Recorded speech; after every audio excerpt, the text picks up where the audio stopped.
Today I'll be testing the Mavic 3 Pro Variable ND filters from Neewer. These filters help reduce shutter speed, which makes video footage look smoother and less choppy, especially in bright sunny weather.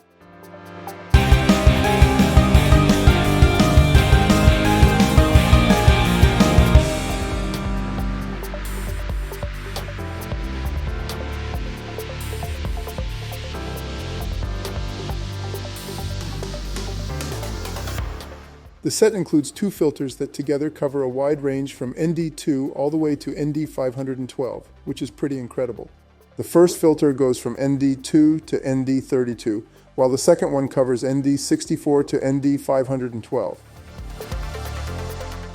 As usual, they come in a dedicated protective box and they look really good. Made from aluminum alloy and featuring 30 layers of nano coating on the glass, which should help repel water and resist scratches.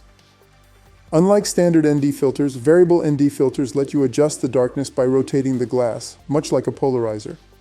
The numbers around the edge can look a little confusing, but they actually refer to the number of light stops you're reducing.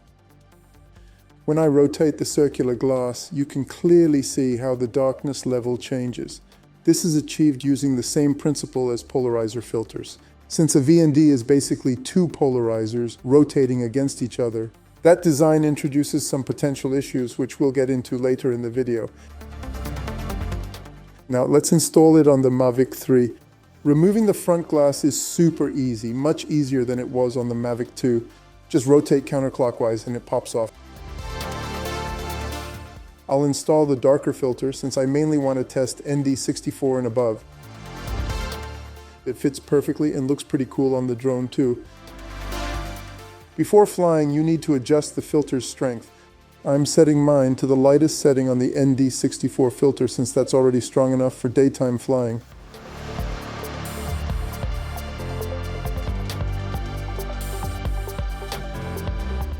I set all the lenses to the same value, around 6 stops, and took off.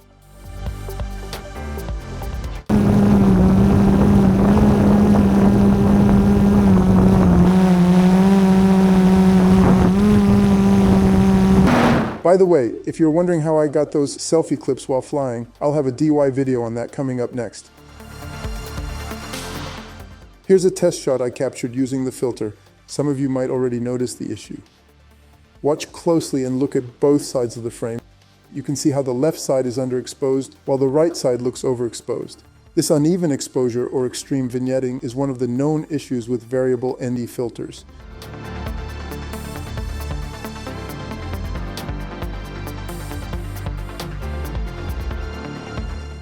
In this shot, you can even see the color shift between the two sides. If the difference was subtle, I'd fix it in post, but in this case, the color cast is way too obvious. Even in log footage, the imbalance is very clear. Second issue I had with these filters was this. I noticed that it was only with straight down shots. Every time I pointed the camera straight down while moving, the gimbal struggled or jittered. I believe the weight of the circular filters throw off the gimbal balance. I did calibrate the gimbal with the filter installed, but the problem persisted. Again, only when facing straight down, regular angled shots were fine. So I picked up another Neewer filter set that includes standard ND16, ND32, ND64, and a polarized filters.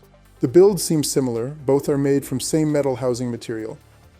I weighed them and they came in at 5 grams each, while the circular VND filter is 10 grams, meaning the variable filter is twice as heavy. That weight difference would explain why the gimbal had issues. Unfortunately, I never got to fully test the regular Neewer ND filters because I later found an official DJI filter set on the local marketplace and switched to those. I might still do a comparison video later if the Mavic 3 is still relevant then. But for now, I have to say this variable ND set is the first Neewer product I don't recommend. Before you go, hit that subscribe button and smash that like button if you enjoyed the video. And don't forget to check out my other videos. Thanks for watching.